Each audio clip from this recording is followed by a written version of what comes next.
Isang mabiyaya at masaganang araw po sa atin lahat. Welcome back po dito sa ating YouTube channel, Tagapanood TV.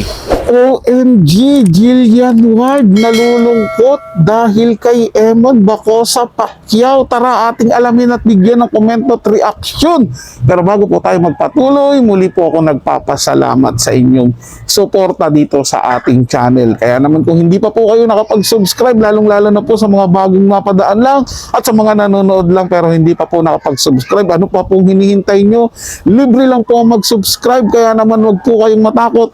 Subscribe na at i-hit ang notification bell para updated kayo sa mga bagong video na ilalabas natin. Kaya naman huwag na natin patagalin to. Simulan na po natin ang ating reaction video sa araw na to, mga tagapanood. Let's do this! Jillian Ward inaming nalungkot sa pagkakatalo ni Eman at kanya pang revelasyon.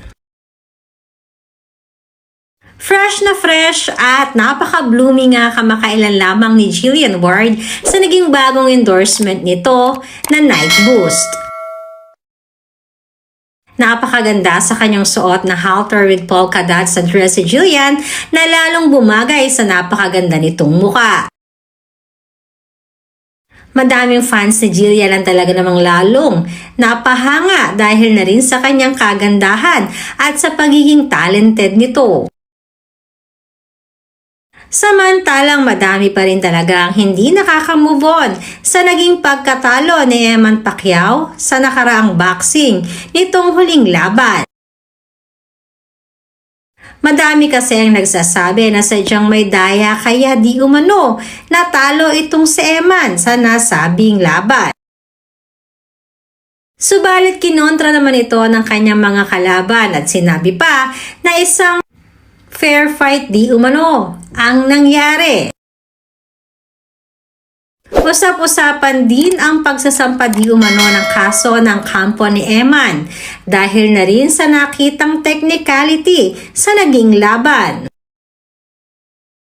Samantalang naging malungkot naman ang naging pahayag ni Jillian patungkol dito.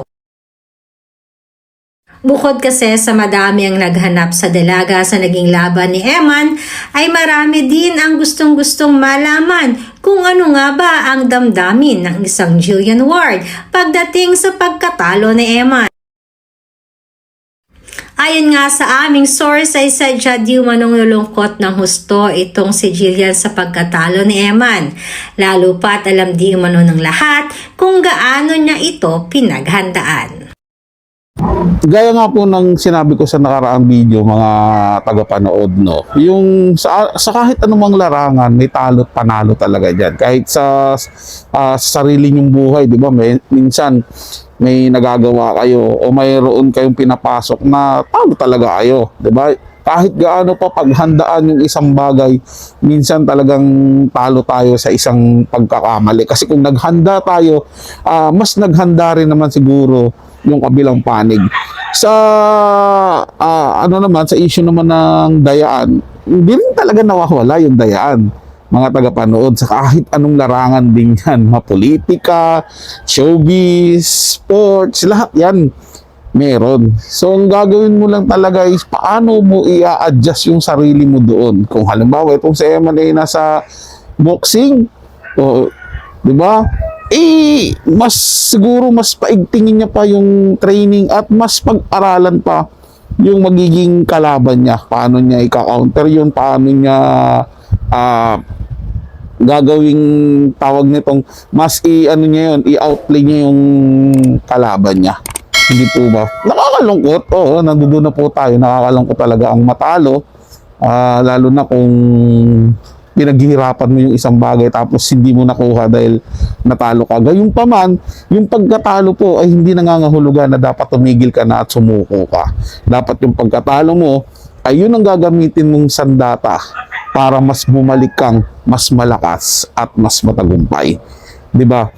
Kung nalulungkot ka sa isang tao, kaya na Jillian Ward, nalulungkot siya dahil natalo si Eman, di pasayahin niya, i-comfort niya, di ba, kausapin niya, kahit ilibre mo lang niya ng merienda, lumabas sila, at palakasin niya ang loob. Panigurado naman na maano ulit yan. Kumbaga tataas ulit yung moral ni Eman, at baka sa susunod na laban talagang baka i-knock out niya ng tuluyan yung kalaban niya at manalo na siya doon, mga tagapanood. Kayo, ano po ang masasabi nyo? May comment at hinaing po ba kayo? Ilagay sa ating comment section.